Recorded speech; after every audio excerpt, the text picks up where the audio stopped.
Ayan, kamusta kayo mga kalitar? Ayan, magandang hapon sa inyo mga kalitar. Bali, ngayong araw mga kalitar, gagawa tayo ng saranggola. So, saranggola, hindi ganito mga kalitar. Yung layangan mga kalitar, yung saranggola sa Indonesia mga kalitar. Ayan, yan yung mga sikat na saranggola sa Indonesia. Kaso nga lang, yung sa Indonesia talaga, malalaki talaga mga kalitar. Malalaki talaga yung saranggola nila. Pero, yung gagawin natin ngayon mga kalitar, yung maliit lang. Kumbaga, magtatry lang tayo ng isang saranggola ulit ng Indonesia o yung mga layangan mga kalitar. Ang gagawin natin ngayon mga kalitar ay layangan ram o layangan ram-raman mga kalitar. Yan yung mga nakita nyo na parang may pakpak yung pinakapuitan mga kalitar. So gagamit tayo mga kalitar. So check natin kung may kawayan pa tayo dito mga kalitar. Tingnan natin yung mga kawayan natin. Konti na lang kasi yung alam kong kawayan dito na magagamit. So madali lang kasi yung gagawin natin puwet na lang, pampuwet. So ito na lang yung kawayan kong natitira mga kalitar. Sorry, tatakloban pala mga kalitar ng ito na lang yung kawayan natin mga kalitar. Tapos ito. So dito na lang tayo kukuha mga kalitar. Pampuwet lang naman yung ating kailangan. Tingnan natin dito yung saranggola natin. May saranggola pa tayo dito.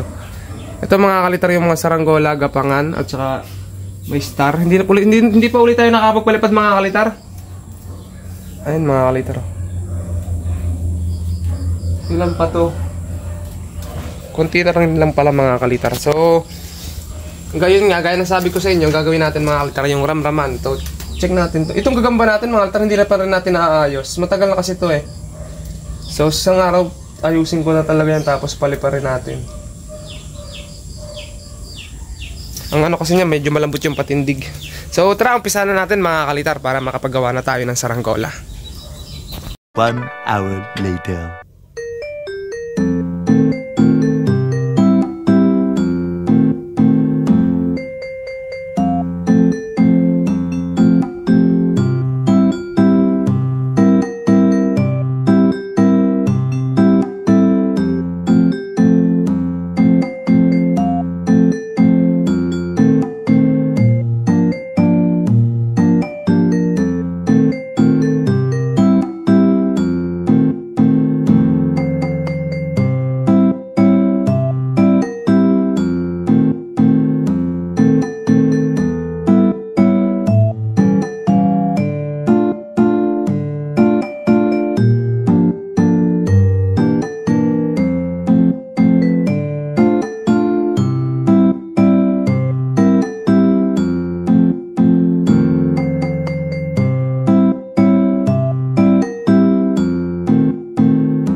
Okay, bale ito mga kalitar yung ating saranggola. Yan, yari na mga kalitar oh. Nature oh. Si Potpot mga kalitar. So ito na mga kalitar yung saranggola. Marami pang kakulangan mga kalitar, kaso nga lang hapon na. Kaya hindi pa natin matapos ng tuluyan. So ito mga kalitar, layangan ram-raman. So ito mga kulang pa rin ito ng kawayan. Napakarami kasing kawayan nito mga kalitar na kailangan. Kaya medyo matagal talaga yung proseso nito. Ito kasi lalagyan pa dito ng kawayan mga kalitar para magmukhang parang pakpak ba mga kalitar. Ayan oh. Tapos isa pa rin dito mga kalitar, lalagyan pa rin siya na nakaganito.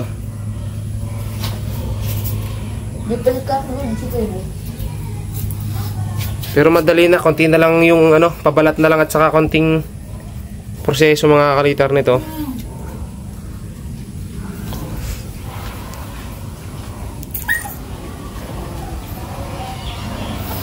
Ito mga kaltar, kinakamusta nyo si Potpot? Sa Potpot, dali. Hindi na. Ayan mga alter, kinakamusta si Potpot. Potpot, kamusta ka daw? Basta. Pauli-uli lang. Ayan mga kalitar, marahil lang dito na lang muna. Part 1 pa lang yung ating paggagawa. Siningit ko lang mga kalitar para kahit pa paano may video pa rin tayo na ginagawa dito sa ating YT o sa YouTube mga kalitar.